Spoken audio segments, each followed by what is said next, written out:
Welcome to another episode of the Getting Defensive podcast. My name is Jerry Bell, and joining me today, as always, is Mr. Andrew Kalat. How you doing? Good afternoon. I'm good. How are you, Jerry? I'm doing great. Another day in paradise. Thank you. And just before we started recording, I saw you've got a little kitten running around, so that's pretty cool. He may make a surprise guest appearance, so I apologize, and you can thank me all at the same time for if that happens. So, yes. Well, he's more adorable than you and I, so we'd rather probably see the kitten. That's true. That's true. Anyway. All right. Just quickly before we get into the discussion, the thoughts and opinions we express on the show are ours and do not represent those of our employers, even though some of us don't have employers. Hint, hint, hint. So anyway, I'm going to hand it over to you to introduce our guest for today. Excellent. Thank you. And we got a really cool guest who I'm going to try to help with, but I fear this is quickly going to get past my skill set, but I'll do my best. So today we've got Sophie Schmeig. Schmieg. Oh, I was so close. I'm so sorry. To joining us on the show. A well-known cryptography expert. She's currently leading applied cryptography at Google, which is pretty cool. Focuses a lot of her work on post-quantum cryptography, including Google's transition to those advanced cryptographic methods to address challenges posed by quantum computing, which in theory could break most of our current encryption in a very trivial time. Before that, she earned her PhD in algebraic geometry from the University of Ulm in Germany.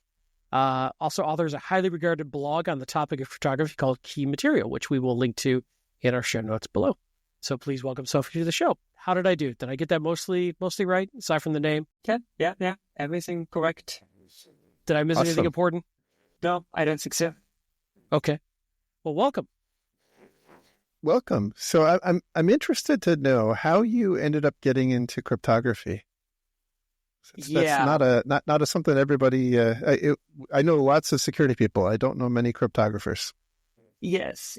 Cryptography is like a kind of a weird sub area of security that like has many paths into it, but they're not very straightforward from security engineering per se. Like for me personally, it was like I was studying mathematics. I was doing like my PhD, and Ulm is not the largest university, so we didn't have cryptography there. And but we still need to teach cryptography to like undergrads and so on. So that was like something that either the complexity theory professor did or the algebraic geometry professors did. And so it was my turn to TA that course, and I was like, yeah, but that's not how this really works, right? Sort of like I know enough to know that this is not how you can do this. And so I started like sort of on the side reading books on the topic, and like with that sort of like got into things there. I didn't actually get into cryptography until quite a bit later, like officially get into cryptography until a bit later when I started at Google. I first was in a product team there doing things at search ads. And then when I was looking for another team, I saw that the cryptography team was hiring, and I was like, this looks like something that I'm very passionate about. So I applied there, and they were very enthusiastic about having me on board. And so I was like, yeah, that sounds great. And then somehow from there, I ended up leading the whole thing after a few years, which, was another story. But yeah, something that is important is that this is one way to get into cryptography. There are others, like the person who hired me, Tai Duang, who is also amazing, who since then has like left Google for his own company. He, as far as I know, hasn't even finished college. Like he just started to get into cryptography by finding vulnerabilities in SSL, which is also a way to get into cryptography. Like there's more than one path. Interesting. And so how did you pivot specifically into quantum cryptography? Yeah, so this was something that was like as a topic developing, and it was clear that we needed some program to look into this. And the nice thing about being like a classically trained mathematician, especially in like algebraic geometry, is that these algorithms that are proposed are sort of like, they fall into a lot of parts that like classical mathematicians will know stuff about, and sort of like this kind of, I have approximate knowledge of a lot of these things. And so that then was like, okay, I can look at these algorithms and like sort of get into them and sort of use the fact that I'm not specialized into any specific one of these, but sort of have a fairly general but still fairly deep understanding of the whole way that these things work. And that's how I ended up doing a lot of quantum like PQC stuff. And yeah, that got me where I am today. So I think, it's hard to not be aware of the impending threat that quantum computing poses on classical cryptography. So what do you think the average security person should know, based on where we're at today, regarding quantum, the coming, I don't want to call it apocalypse, right? But the coming vulnerabilities of classical crypto with quantum coming online, and in particular the importance of adopting post-quantum crypto. Yeah. So I think there's multiple things to be aware of as a general security engineer. I think the most important dynamic is that these algorithms aren't drop-in replacement for the stuff that we have today. We somehow got very, very lucky when like people did the original like things like RSA and elliptic curves, that they are very small. Like elliptic curves is like 32 bytes to 64 bytes and so on. Whereas the post-quantum stuff like starts at a kilobyte. So if the system has issues with size, it might make sense to start looking into this earlier rather than later, before there's a quantum computer. Like the problem in particular where this plays a big role is WebPKI, where we currently, as things go, we add like, I don't know, something like 7 signatures for a TLS handshake. And so you can imagine that like you can't really do that anymore, and you might need to do a completely different approach. And all of these cases where you need a completely different approach, depending on how fast your ecosystem is moving, you might want to start like a few years in advance to like, with WebPKI, definitely a decade in advance before you do something substantial there, because it will just take a long time.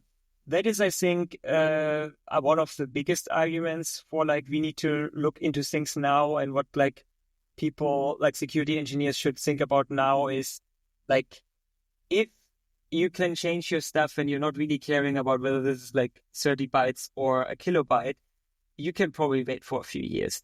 If you do care about these things, then you will have to try to move into that direction early on, because it will just take a long time. There's another argument that is often made of like store now, decrypt later attacks, of like, if something is encrypted now, the adversary might decrypt it like later, like 10 years down the line. Basically, since you're asking what can like a generic security engineer, how should they think about it? Anything that is not doing PQC cryptography by the time a quantum computer comes online, 2035 or something, what the typical estimates are, everything there is broken. And usually like security, we love to have like layered approaches where like we have several layers that sort of protect our assets. And oftentimes cryptography will be the only place where we have only a single layer. And that makes it a bit scary. So identifying the cases where I do care about someone who can build a quantum computer, which will not be your average ransomware group, I hope. Identifying the cases where this is sort of our single point of failure, identifying the cases where like this will take us a long time to fix, a long time to move.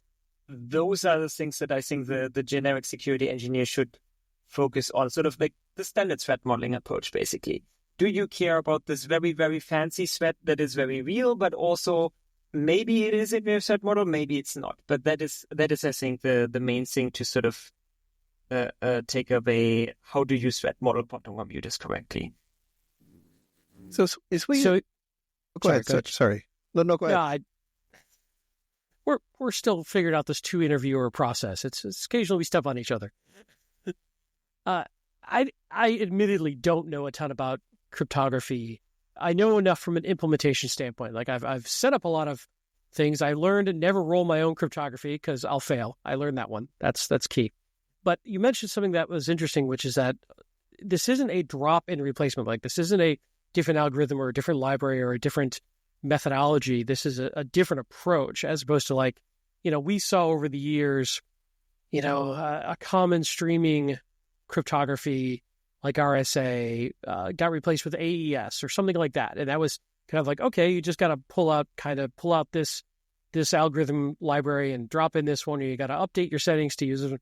It sounds like this is something very different where they have different trade-offs and different focuses. It depends. There are certainly cases where it's a drop-in replacement. There are certainly cases where, like, I don't know, software signatures is, I think, a great example. Software signatures, you don't really care how big your signature is. Like, you're signing something that is like a gigabyte-sized blob. Who cares whether your signature is 64 bytes or 200 bytes or a kilobyte? So in those cases, it will be a drop-in replacement. The main thing that is making this somewhat more have more friction is that we do have this place where you can have a quantitative change leading to a qualitative change. Like there are cases where I can tolerate 64 bytes. I can't tolerate a kilobyte.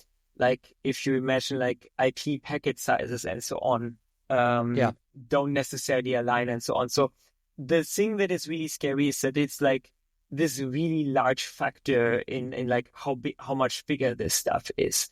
And yeah, you might have cases where it's a drop-in replacement, but like I think the main thing that like people should focus on right now is figuring out where we don't have these drop-in replacements, where it's not easy to do this, because then you need to like actually think about like what do I do instead? If it's a drop-in replacement, you just drop it in and call it a day. Is this sort of like something that would come into play for like a performance versus security trade-off in terms of these large key signatures are too slow to verify for like an in-stream sort of encryption? Yeah. As we think of it, enough, the speed of them is okay. The speed of them is about comparable. It's mostly about bandwidth. It's mostly about like, can you, like if you have like a round trip and so on, you might get into problems with like IP packet fragmentation.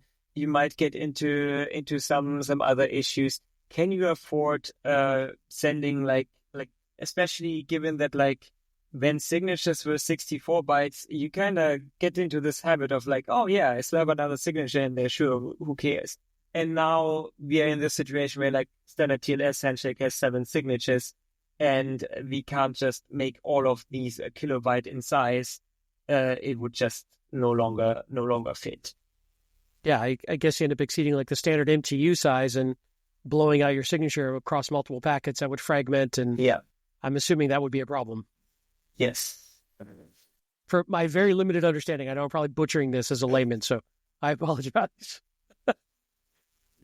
So what options are available today? I'm assuming that there are certain options available that today that people can adopt. And so where do those exist? Is that are there solutions, for example, for TLS and for let's say disk encryption and whatnot, and where are the kind of the gap areas?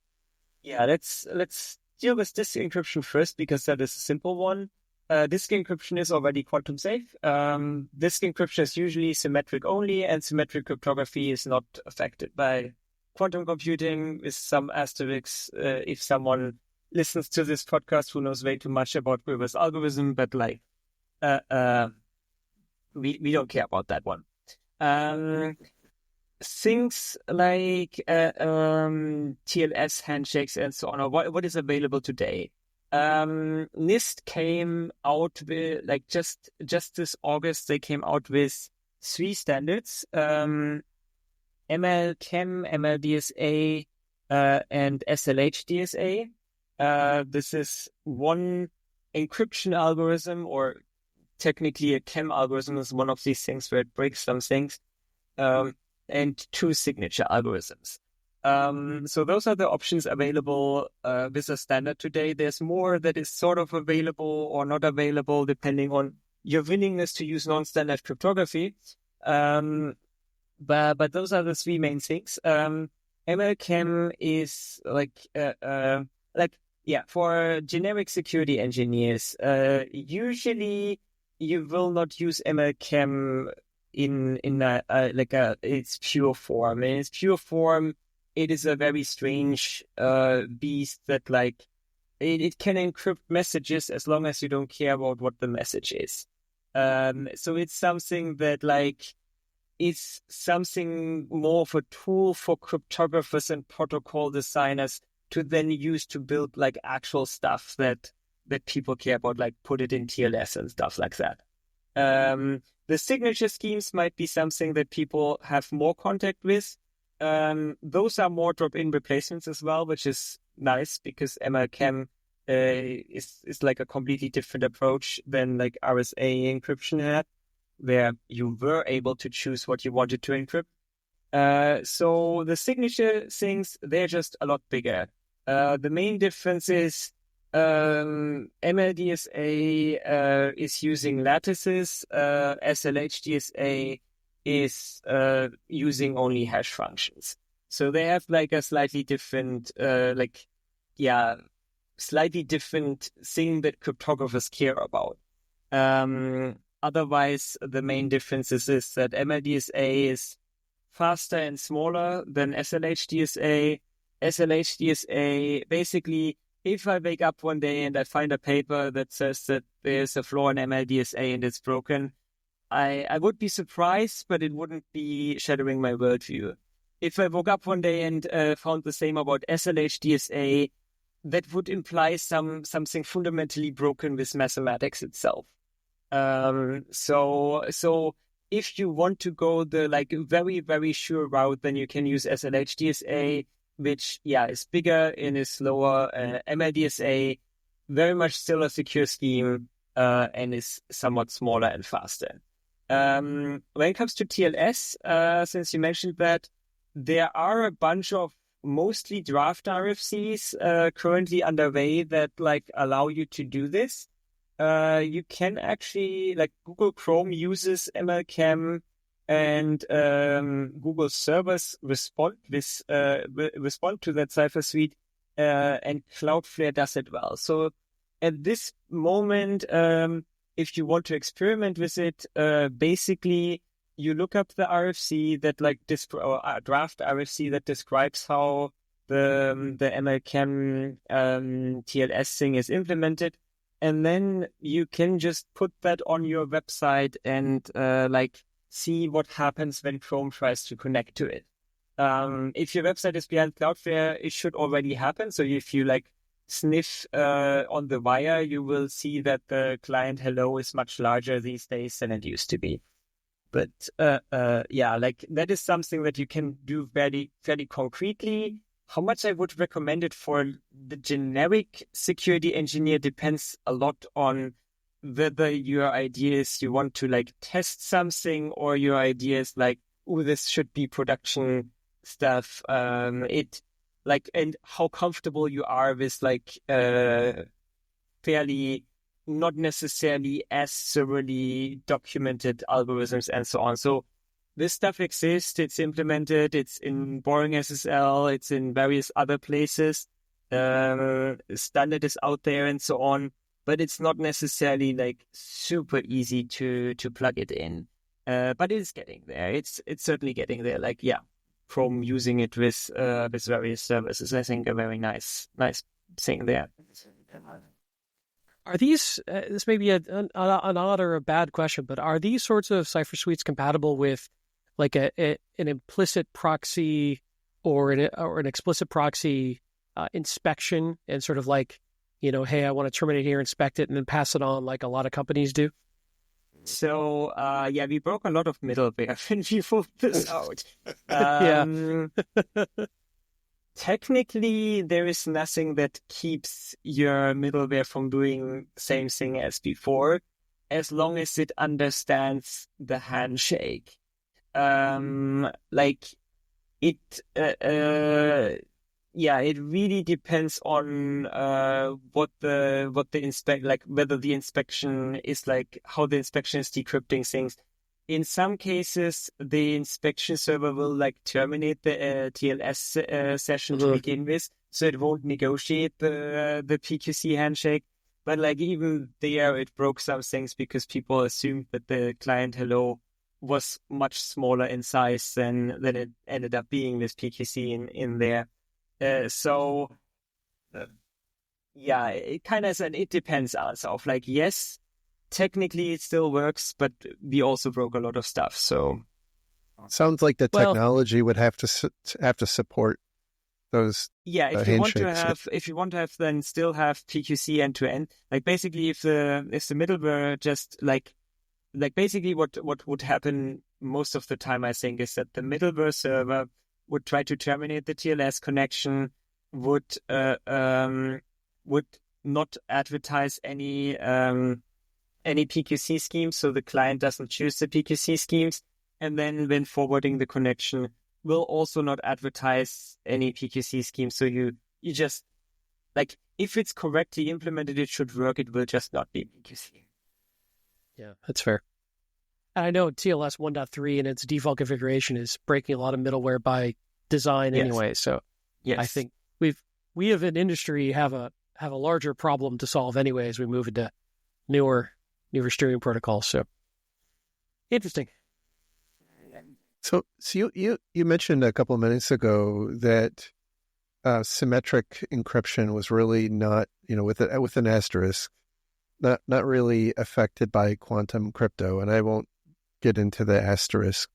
What other types of cryptography are impacted? I saw you earlier today, poking fun at quantum safe random number generators. Oh yeah. And then you've also mentioned hash functions for signing. So yes, what is the kind of the landscape look like?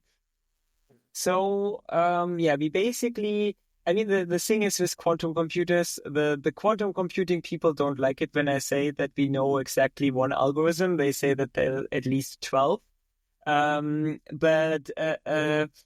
We have basically I guess two algorithms with the Grover search and Shor's algorithm. It so happens that Shor's algorithm happens to break RSA and elliptic curves, which is pretty much everything that isn't symmetric cryptography. It's not hash functions, it's not AES. More or less it's not Schmieg, given that it's just hash functions combined. Everything else, usually everything that mentions RSA, everything that mentions elliptic curves is impacted and is broken by a quantum computer. You mentioned the me poking fun at quantum randomness. There are two things that depending on how nice you want to say it, want to capitalize a bit on the whole quantum craze. There's a quantum key agreement, quantum key distribution (QKD), and there's these quantum randomness generators. Basically, let's talk about the quantum randomness generators first. They or random number generators in a normal hardware will just sort of use the fact that they live in a noisy environment. Like they just use something where they like look at like least significant bits of some real life measurement, and that is random enough.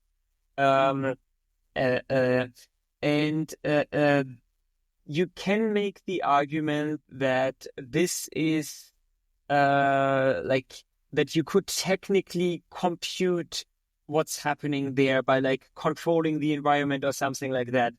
The joke that I made was like, well, in this case, write a secret number on a piece of paper, set it on fire, and gives the salesperson the ashes and the smoke, and tell them to recover your secret.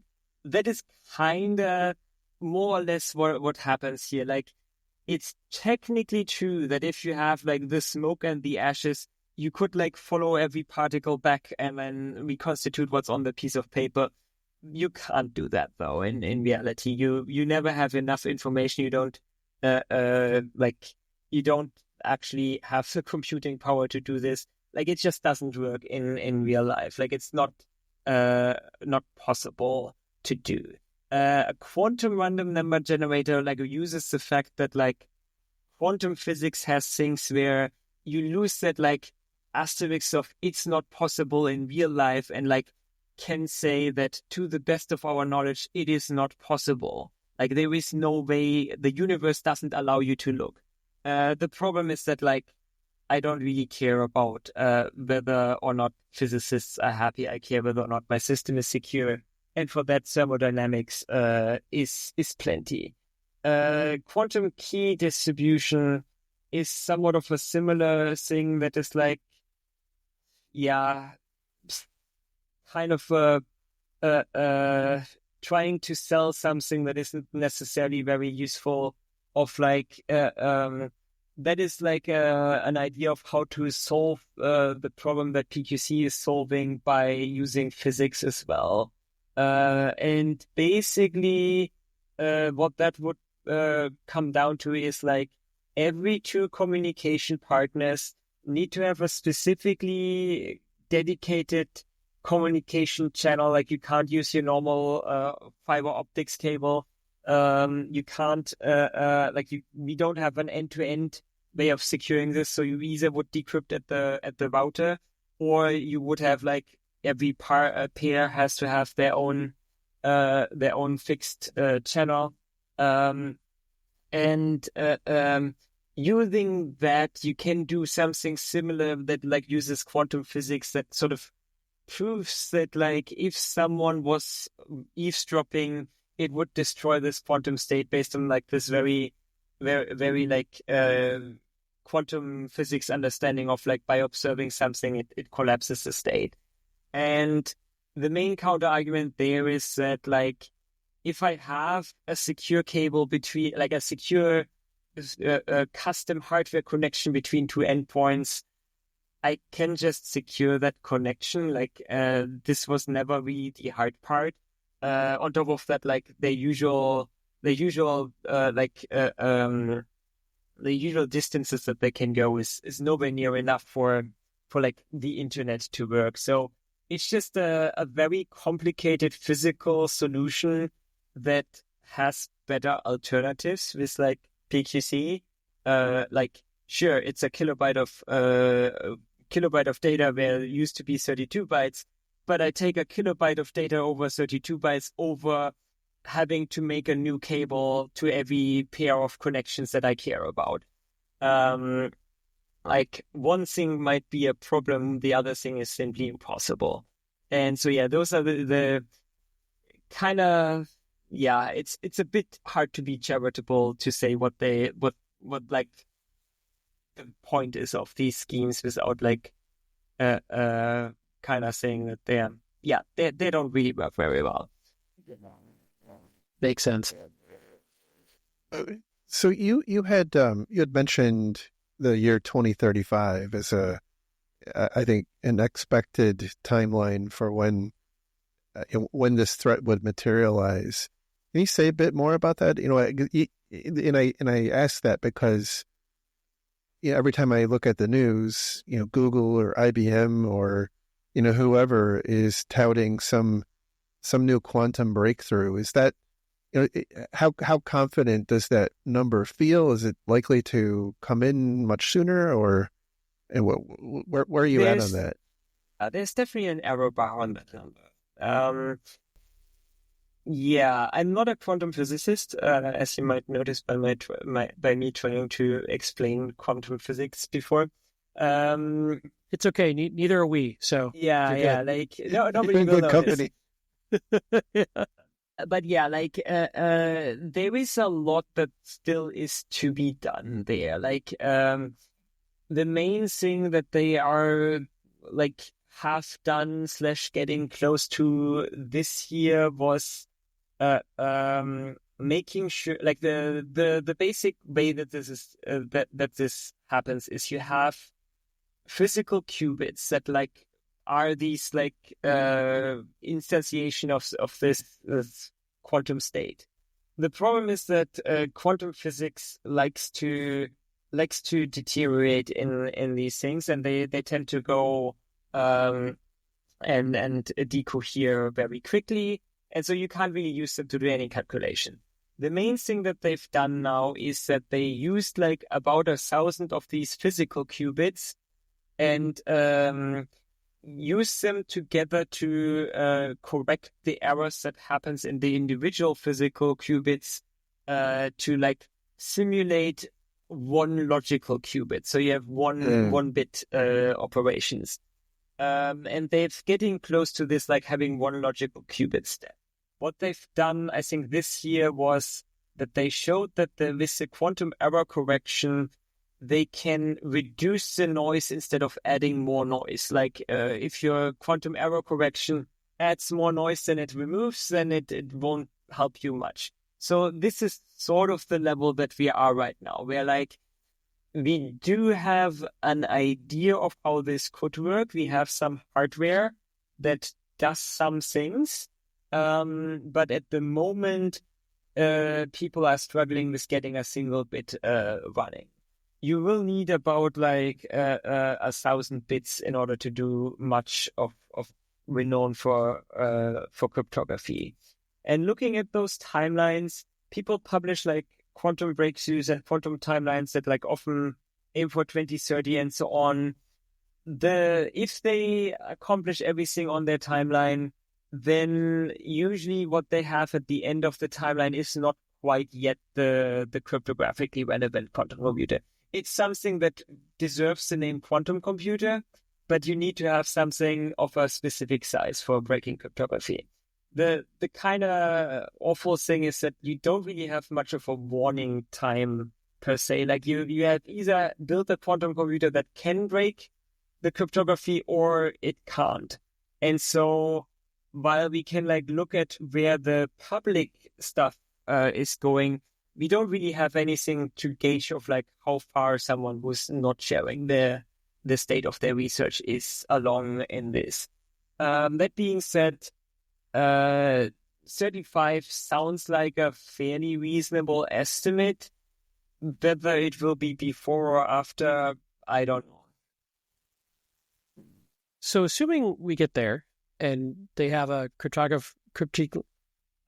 ability with a quantum computer to break current encryption, what does that practically look like? Is that just bringing that kind of breaking down to a manageable time frame? Is it instantaneous? Is it what are we talking about as a threat exactly? So the current best estimates, which is a bit speculation because nobody has a quantum computer, but the best estimates are that it will take maybe an hour or two to get the private key when you have a public key. So that means that if you if you take this estimate and assume that it's correct, what you get is, assuming that an adversary doesn't have thousands of these machines but has a few, they will be in a situation where they have to do a bit of a pick and choose. Every single TLS session does use perfect forward secrecy. So every single session requires the quantum computer to run anew. And like the last thing that the adversary wants is to spend their like $1 billion investment, decrypt some session, and then go, oh great, another cat video. So hold on. Cat videos are important. They are, but most of them are available without encryption. Fair point. I'll grant you that. It really depends on like, it's a question of like, if I can spend 2 hours on my very, very expensive machine that can't do anything else in this meantime on breaking this thing, if that is something that I'm worried about, that an adversary might do this, then I'm in the threat model. And that means that encryption keys will mostly depend on, can the adversary tell whether or not this is an interesting session? Like if I can tell from metadata that this session likely contain, I don't know, something that I'm interested in that is 10 years old or something, then I might do that.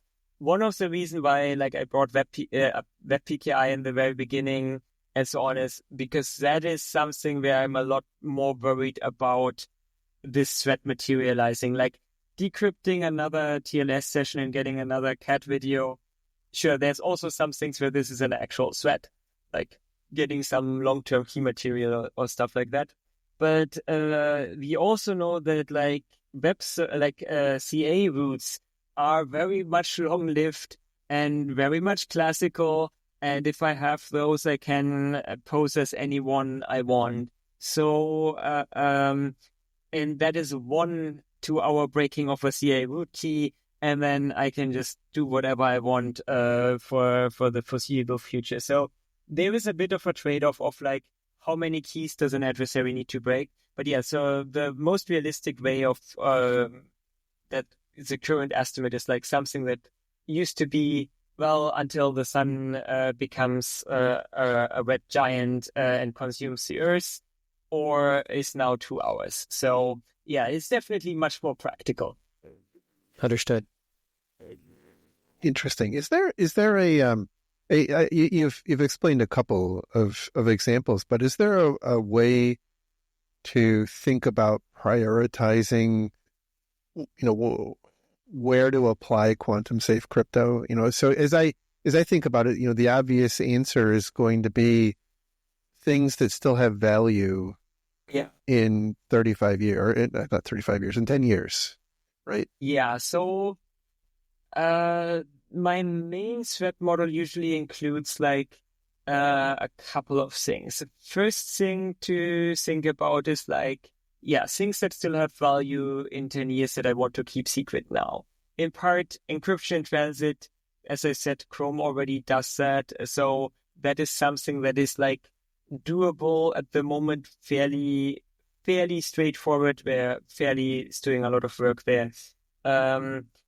The next thing to look at is things where I can't change my public key and I would like to be around for longer. That is mostly things like firmware signatures. If I have some device that is supposed to last longer than 10 years, that is supposed to have firmware that it verifies in a secure boot step, and that would be a problem if the secure boot thing was compromised. Those I might also want to look at sooner rather than later, just because, like if you put your public key into hardware, there is no way that you're going to rotate that one. And the last thing that I would prioritize is the other thing that I've already mentioned, of situations where it's very complicated to migrate, where it's getting into this like qualitative change instead of quantitative change. There, those I also would prioritize as much as possible, because some of these ecosystems, 10 years is sort of nothing. Interesting. So I know this is going to be a hard question to answer, but when I look at the history of classical crypto, a lot of times it's fallen not through brute force, but through side channels and other weaknesses. And in particular, given that we don't yet have an actual quantum computer, what's your sense on how likely it is that what we're, the quantum safe algorithms that we're moving to today are not going to befall the same issues that we've seen in the past? Yeah, so I mean, for one, we know that the stuff that we're moving today needs to have the same protection against side channels and so on. There is a way of sort of combining the two that some people argue is a good way to guard against this, called hybrids or composite, where you sort of do both the classical implementation and the new implementation, with the hopes that the classical implementation sort of stands secure against any threat that isn't quantum computer, and the quantum computers and the PQC implementation sort of guards against the quantum computers. One thing that is very nice to see is that sort of while NIST did this competition to come up with these current standards, there has been a lot of lessons learned already from previous cryptography. So while they are certainly non-trivial to implement, and there are certainly side channels, that can bring down the whole thing, in a few ways they are easier to implement than classical cryptography was. One of the most important things, in my opinion, is that when you look at things like RSA or elliptic curves, you need big integer calculations, and your usual big integer library is not constant time. If you look at MLChem or MLDSA, the only thing that it uses is MLChem uses 12-bit integers. So it fits very, very nicely in your 64-bit architecture. And from that point of view, is slightly easier to write in constant time than the other older cryptography was. That being said, it's still non-trivial to do that. We saw some side channel problems already with some of the earlier implementations.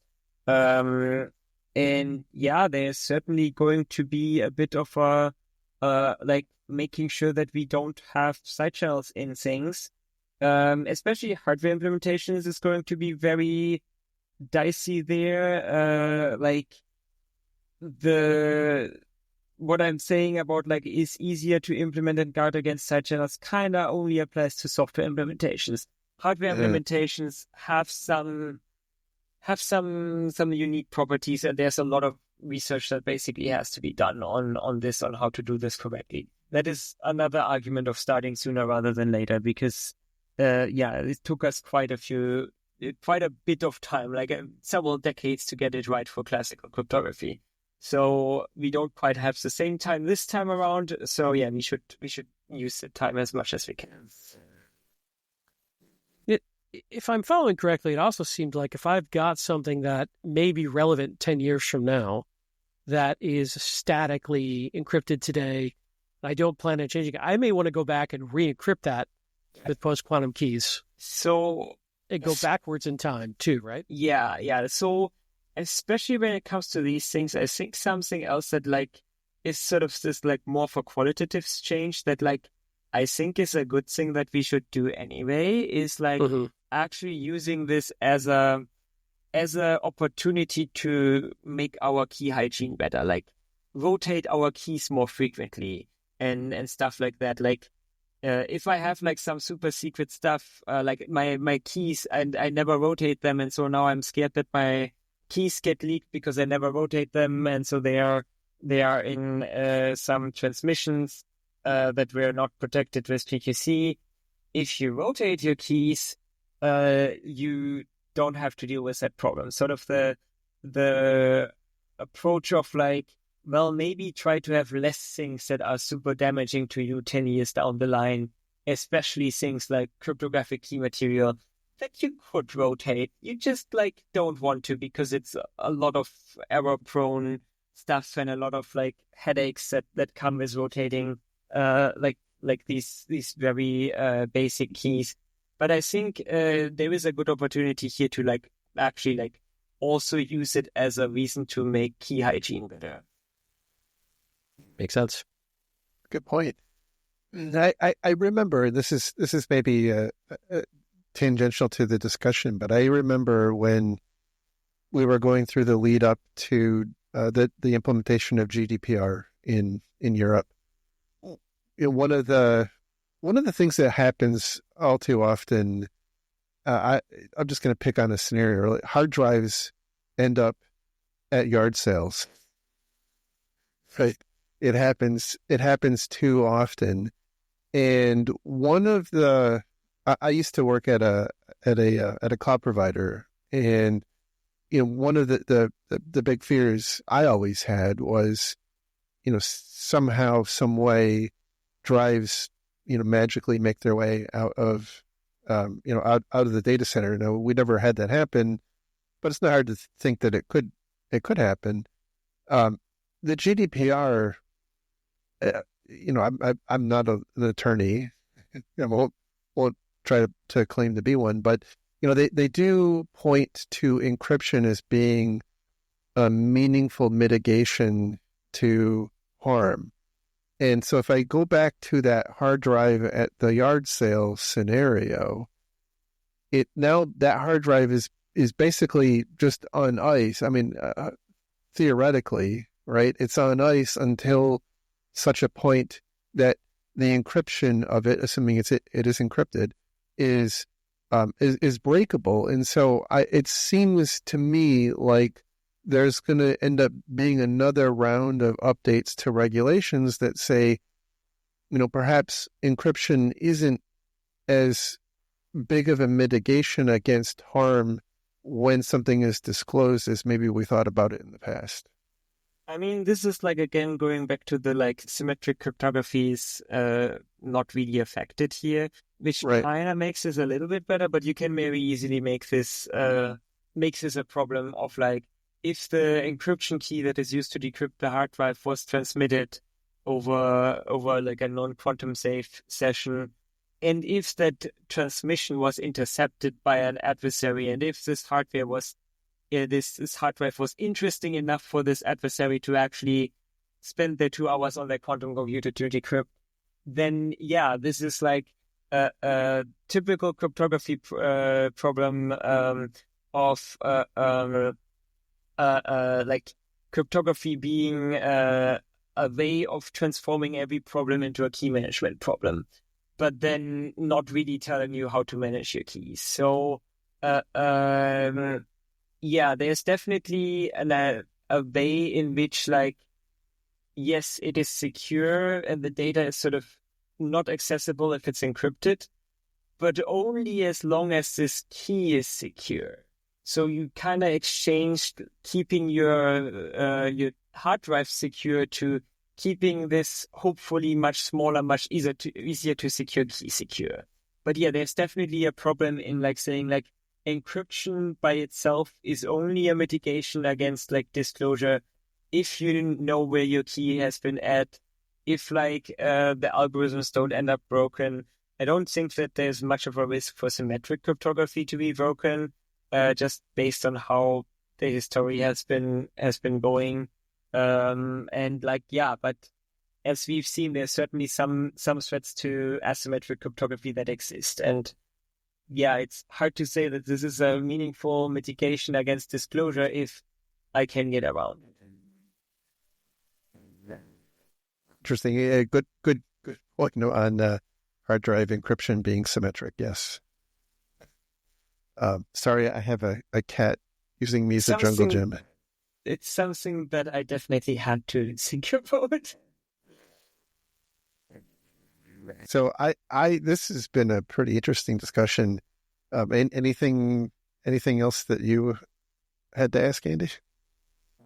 No, I feel well out of my depth on this topic, so I would just be curious, Sophie, any other key things we didn't ask that you'd want to share with a fairly skilled security audience, but not somebody who's deep into cryptography like you are?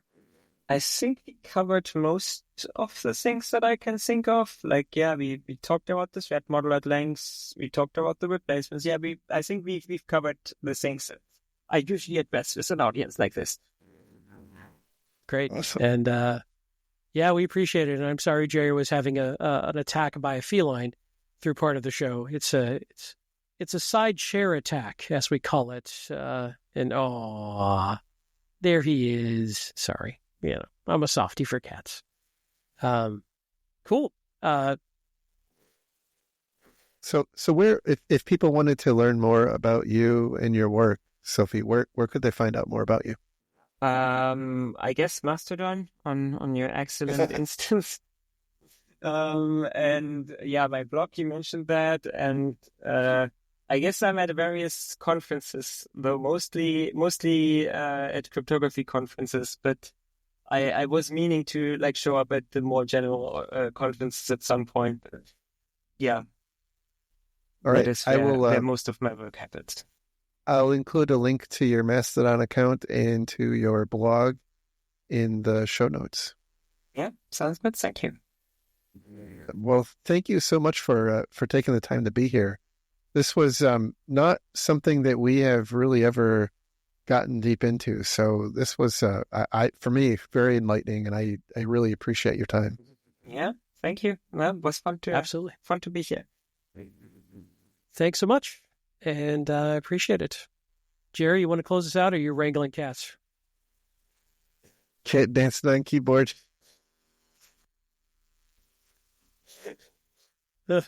Anyway, thank you everybody for listening. You can find the show notes for this episode and all of our other episodes on our website at gettingdefensive.com.